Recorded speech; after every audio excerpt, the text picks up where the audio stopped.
Hi friends, இப்போ நம்ம முட்டை குழம்பு பண்ண போகிறோம். எப்படி பண்ணுறது பார்க்கலாம். கடாய் வச்சுட்டு எண்ணெய் ஊற்றிட்டு வெங்காயம் போட்டாச்சு. ஒரு வெங்காயம் எடுத்திருக்கேன், 2 தக்காளி எடுத்திருக்கேன். இப்போ ரொம்ப கம்மியாக தான் பண்ண போகிறேன், அதனால் கொஞ்சம் கம்மியாக தான் எடுத்திருக்கேன். உங்களுக்கு எப்படி பண்ணுறீங்களோ அந்த அளவுக்கு தேவையானது எடுத்துக்கோங்க. 4 முட்டை வேக வச்சுருக்கேன் ஃப்ரெண்ட்ஸ். இது நல்லா டீப் ஃப்ரை ஆனதோ நம்ம இஞ்சி பூண்டு பேஸ்ட்டு போட்டுக்கலாம்.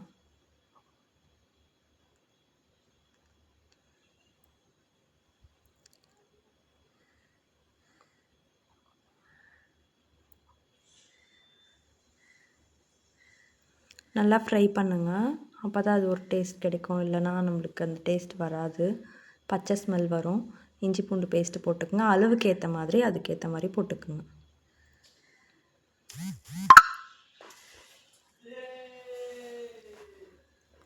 இஞ்சி பூண்டு பேஸ்ட்டு நல்லா ஃப்ரை ஆகட்டும் ரெண்டுமே.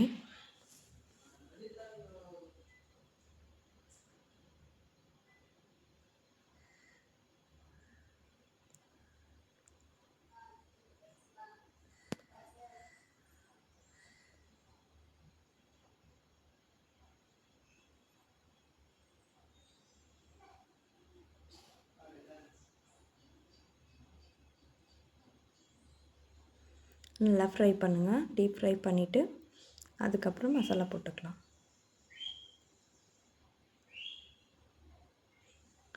அதுக்கப்புறம் தக்காளி போட்டுருங்க ஃப்ரெண்ட்ஸ். 2 தக்காளி எடுத்துருக்கேன், மீடியம் சைஸ்.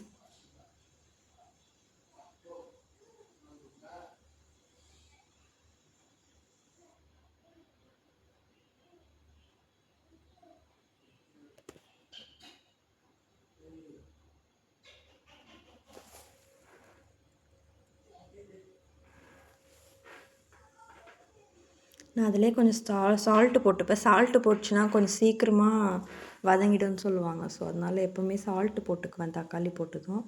வெங்காயத்துலேயும் கொஞ்சம் போட்டுப்பேன் நான்.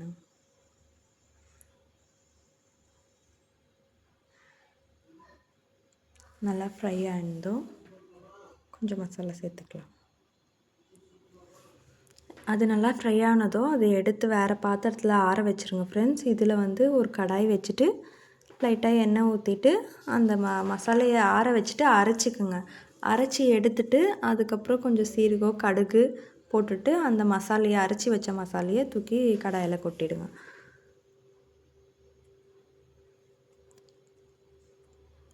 போட்டுட்டு அது கொஞ்சம் நேரம் ஆகட்டும், கொஞ்சம் நேரம் நல்லா கொதி வரட்டும். எண்ணெய் தனியாக மசாலா தனியாக பிரிஞ்சு வரட்டும்.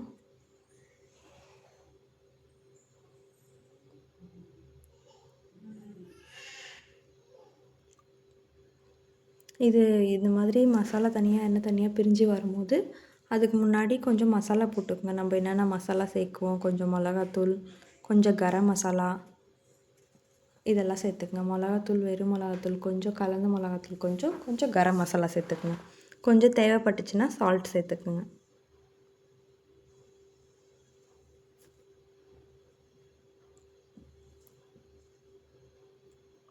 இது நல்லா கொஞ்சம் கொதிக்கிட்டும். டர்மரிக் சேர்த்துக்குங்க.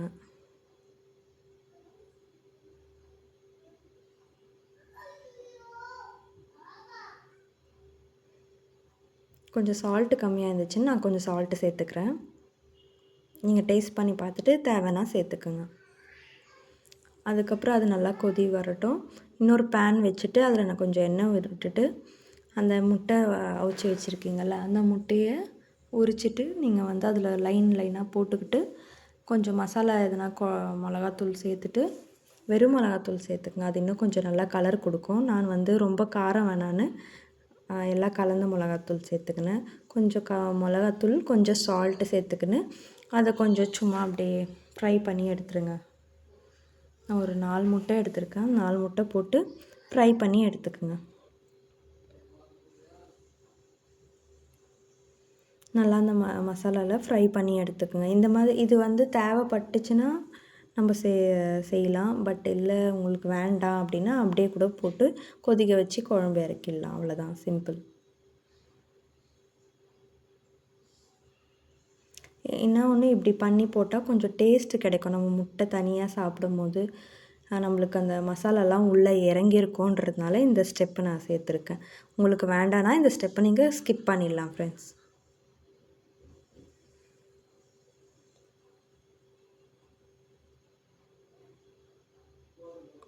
இன்னும் கொஞ்சம் கூட எண்ணெய் ஊற்றி கொஞ்சம் நல்லா டீப் ஃப்ரை பண்ணி எடுத்துக்கலாம்.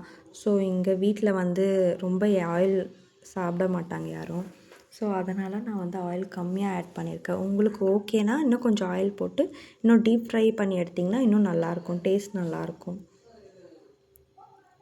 அப்புறம் அவ்வளோதான், போதும் ஃப்ரெண்ட்ஸ். நம்ம வந்து இந்த கொதிக்கிற குழம்புல எடுத்து 4 முட்டையும் சேர்த்துடலாம்.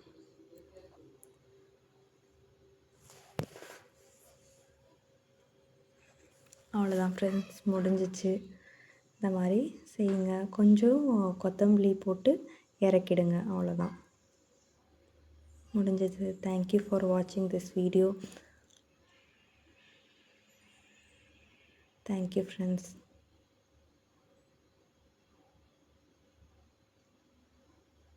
Bye. Subscribe. Please subscribe.